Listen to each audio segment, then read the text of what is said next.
Was tennis legend Roger Federer to blame for the downfall of a Swiss football club? No, no need for sensationalism, Neve. You're not 15, love. In 2002, FC Basel became the champions of Switzerland and enjoyed a 21st century dominance similar to the Nintendo DS or Coldplay. But that was when I ruled the world. They embodied a level of superiority enough to turn a nation's eyes green with envy. FCB achieved earnings of over 100 million euros in multiple different seasons. This is a club that in the last 10 years have beaten Manchester United, Liverpool, Chelsea. Nobody wanted to come up against FC Basel. Where is Basel? Basel is a German-French sandwich, not literally, in northwest Switzerland. Switzerland, Germany, France.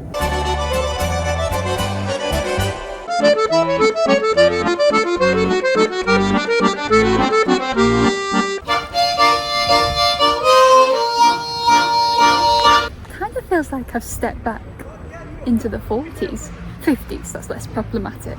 Basel had become increasingly comfortable within its own country. They craved a new feeling of success. Switzerland's new powerhouse club wanted to mix in with the Europe's elite. In 2017, Bernhard Bergner became president, chairman of Team, UEFA's main marketing agency. Was this move driven by a desire to open European doors? Bergner's experimental era saw inexperienced former Basel players given roles throughout the club. They had such dominance over Switzerland, so they could afford to do this, right? Wrong. The young boys from Bern seized the Swiss title from right under Bergner's nose. FC Basel's 8-year dominance had been destroyed by young boys. Not literally, I don't know. Bernhard Bergner stepped down as president in late 2020. Reto Baumgartner replaced him. FCB suffered a 46% drop in revenues during the pandemic 2021 season. The club appeared to have formed a new approach to recover those financial losses. They've established themselves as a middleman between football clubs. This season, FC Basel finished the summer transfer window with 17 player departures and 16 new signings. This level of activity in the transfer window seemed necessary to recover those financial losses. It inevitably disrupts the playing squad. Young boys have now won 5 of the last 6 Swiss titles. FC Basel finished 5th last season, their lowest finish since 2001. I decided to take a trip to Basel to find out what on earth is going on. Oh no, it's a Domino's. What's the difference between Domino's and FC Basel?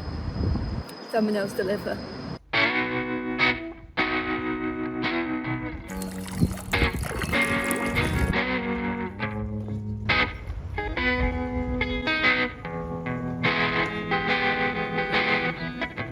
Well, here we are then, St Jakob Park, home of FC Basel. Also a shopping centre. There is a shopping centre attached to the stadium, a H&M, an Aldi. This is so the women can do the shopping and the men can watch the football. I can't take myself seriously. I wasn't sure what to make of it from the outside, but once you're in, it's like a little secret cave, a secret football underworld.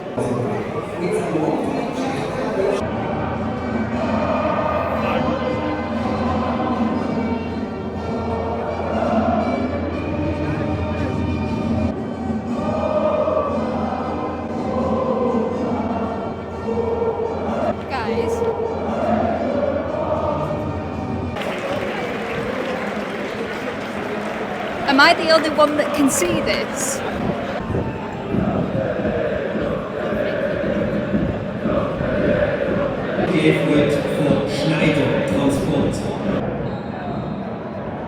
I absolutely love stadiums like this, where you can just stand in the concourse and watch, because it means I don't get in anybody's way. If I did want to take a seat, I would be spoilt for choice. Although attendances have dipped, it still places FC Basel second in the average attendance table. A study from 2018 revealed that broadcast revenue makes up just 6% of earnings by the average Swiss Super League club,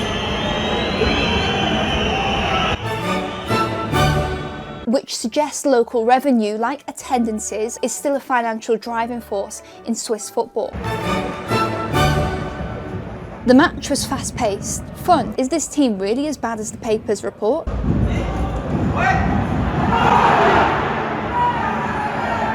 Renato Vega saw red just seconds after the second half ball was kicked. FC Basel had 45 minutes to hold on. It was hard to believe we were just 30 yards away from a H&M. Whilst your Marias and your Julies were shopping for jeans and a nice t-shirt, FC Basel were about to lose yet another football game.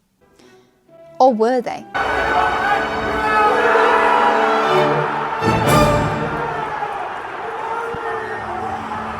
Basel's recent struggles have tested the support of its fans, but brought together a community of resilient, loyal supporters. Tieno Barry's goal and the subsequent 27 minutes invoked an emotion that Basel fans have not had to feel in the 21st century. Hope.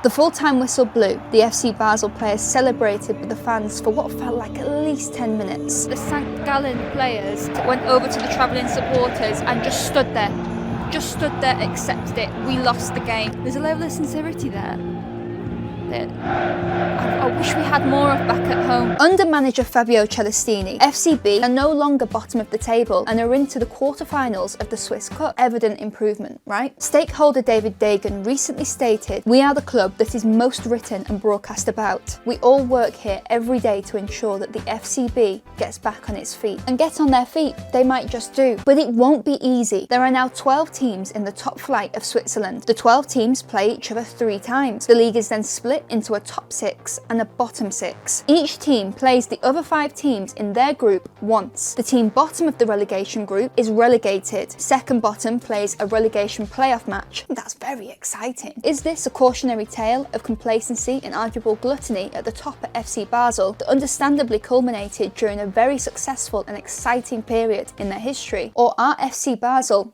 not out of danger yet? I've since learned that the charming but slightly creepy masks worn by the mascots and scattered around the city of Basel are not the people of Switzerland reenacting their facial expressions having to watch the club, but actually due to ongoing carnival celebrations. It was no surprise to find out Basel is the cultural capital of Switzerland, home to 40 museums. Basel, it looks like a child has been given a free creative license to design their own city, but then the father, who works a 9 to 5, was able to sort of fill in all the blanks with efficient, useful buildings that lack that creative charm of the child but serve their own purpose. You have a building that looks like it's straight out of a medieval fantasy, a fairy tale, next to an office block.